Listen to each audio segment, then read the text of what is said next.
This is a Jmix exclusive.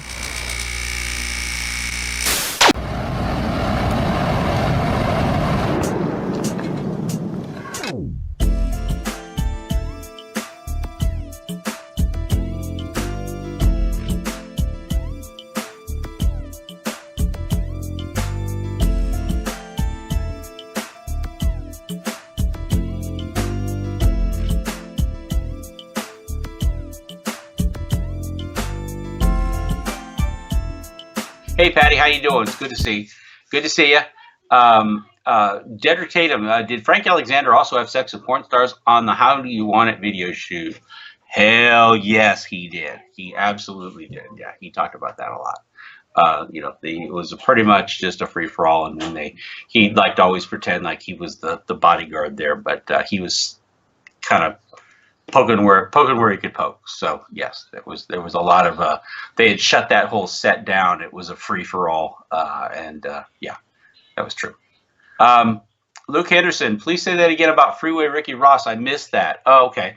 The Pattons owed money allegedly to Freeway Ricky Ross, and that was why they wanted the money, because they were the people that were supposed to be the shooters anyway, to get the job done, and they needed the money because they had a debt to Freeway Ricky Ross. That's also the explanation that was given to us as to why they went to the Fox channel, because we don't know whether or not they actually ever got paid. I mean, we do know that unrelated in the Biggie case, in talking with Kenneth Bogany, that apparently Amir Muhammad was stiff because he didn't get the job done. So if there's a pattern of behavior here, it's possible the Pattons may not have gotten paid any money from the people that wanted them to do the job, because they got Tupac but they didn't get Suge, so they really didn't get the whole job done. So maybe they got stiff too, which would lead to the fact that they needed money to pay Freeway Rick. And of course, at that point, then going to the news and getting paid by the news probably wasn't a bad idea. But that's what we're talking about with Freeway Rick. So Luke, I hope that helps. Okay, Band Store. Is it possible Lil Half Dad's claim was about Tupac stealing the beat to Brenda's Got a Baby, or specifically the lyrics? We don't know. We don't know which it is, and it could have been either. It could have been both. It could have been neither. But we don't know. We don't know. But the confession letter wasn't clear about that. And do you think personally that Gaddafi saw him in the car? No. Well, Gaddafi didn't describe what would have been Little Half Dead in the car. Gaddafi described the driver of the vehicle, and the description that he gave of the driver of the vehicle, which was really the only occupant of the vehicle that Gaddafi actually gave a description of, that he said he saw, was the driver. And that one more closely matches the description of Danny Patton than it does anybody else, including Little Half Dead. To answer Tina Jordan, she asked, who would you guys like to interview with you that you haven't already?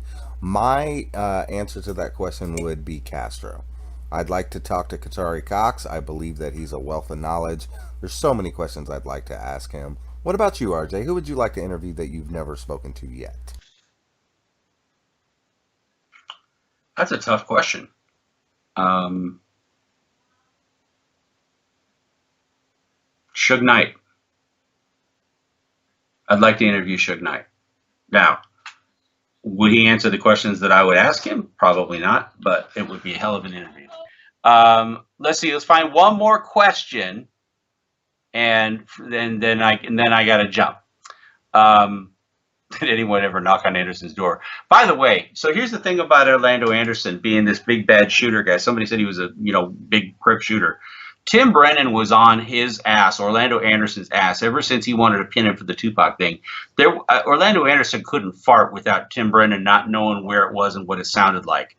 So, and at the end of the day, there wasn't anything that Orlando Anderson could have done that Tim Brennan wasn't all over him for, and it would have made Tim Brennan nothing but amazingly happy to have his ass thrown in jail, because it would have helped validate what Tim Brennan had been saying about him. And the thing about it is, you can't be this big bad shooter and always get away with it and always do that. So, I don't buy that notion that he was some big bad shooter, big bad gang shooter, because there's not a lot of evidence to support it. So, just putting it out there like that. Let's see here. Tim Brennan said Orlando shot at him as a kid, reason to pin a murder on him later on. Have you heard that? Other than to say, based on the interviews I see with Tim Brennan, I could see why. I heard Blondie was shaking down people all the time in Compton and had a lot of enemies. Yeah, but if it's true, realize if it's true that Orlando did shoot him a kid, yeah, I think there'd be a little bit of a grudge there. That's for sure. Yeah, Dave Hollister, MacArthur Productions asked Dave Hollister about Brenda's Got a Baby. Yeah, no, Dave Hollister was there, and H.R. Gregory was there. There was a lot of people that were physically there to watch him actually write that song. So, again, the notion isn't the fact that he did or didn't write the song. It's whether or not Little Half Dead's perception that he stole the song was the issue. It's all about concepts, people. If he Right. had a similar concept, he could run around and say, yeah, he stole that song from me. Because I know Big D. Evans sat there and made the beat from scratch. We are not questioning whether Tupac actually wrote the song. All we're saying is the confession letter says that Lil Half Dead was telling people that. And that has been verified from third parties, that Lil Half Dead was running around telling people that. Yep. So I found one that I think I'm going to kind of go out with this one, Jesse, if you don't mind. It's been a great show. These things go so Appreciate fast, you don't they? having you on Don't here. they? Yeah, no, don't they go fast? It's crazy. It says it's hard to imagine Michael Moore and other security personnel were not under the impression that Reggie Wright Jr. was involved in orchestrating Tupac's murder.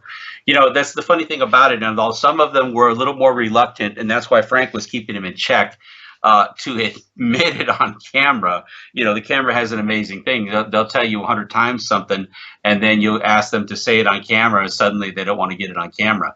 Now, what I find interesting is that Michael Moore, who didn't actually like Tupac, was willing to go on camera and say a whole lot of things, and all of it into Tupac's benefit and in benefit of him. So clearly he must have been telling the truth because he didn't like Tupac. Or, you know, if he was going to lie because he liked the guy, that's one thing, but, you know, you don't lie for somebody you don't like. So, yeah, I think that they were, and it's really interesting to me because one of the early things, and I can talk about this a little bit more than I have in the past, but one of the things that was always something that was on my mind was that in the interviews with the bodyguards, and I can play a couple of clips from that, one of the interesting things that they said about Suge was that generally speaking, Suge treated the bodyguards well. That Suge was actually good to the bodyguards, that he did not mess with them. And I had a hard time reconciling that because I'm thinking, well, Suge's this big bad guy, and they told the bodyguards to disarm themselves, and Suge knew that.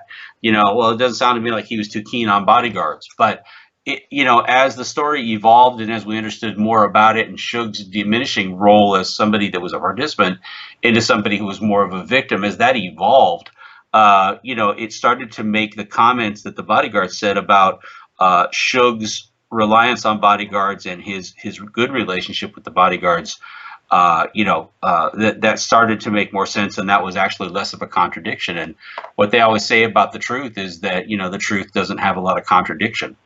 And I've learned a lot about it from then, and it, you know, it never fails to amaze me that after we did Battle for Compton, as I'm going back through some of the old interviews that we did back in the, you know, late 2000s, and that a lot of what is being said has a whole different meaning and a whole different perspective. So, you know, it never fails to show you that it doesn't matter how many of these things you do, you know, there's always something to learn. There's always new information to get out of it.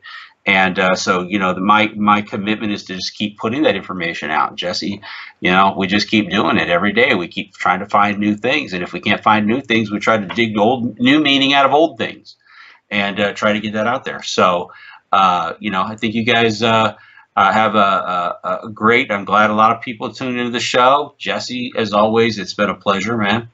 I appreciate you coming on, RJ, as always. Thank you. Yeah. No worries at all. And, let's see here. Let's see what.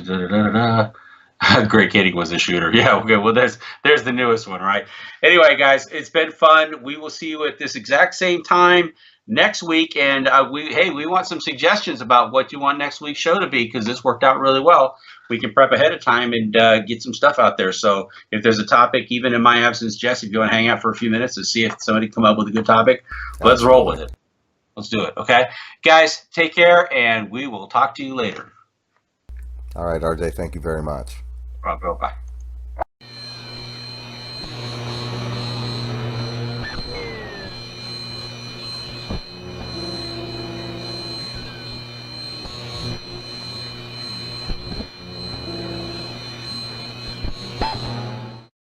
All right, all right. I just want to tell everybody this episode has been brought to you by Rip It Energy Drink. It has no sugar in it for you fairies that can't handle it.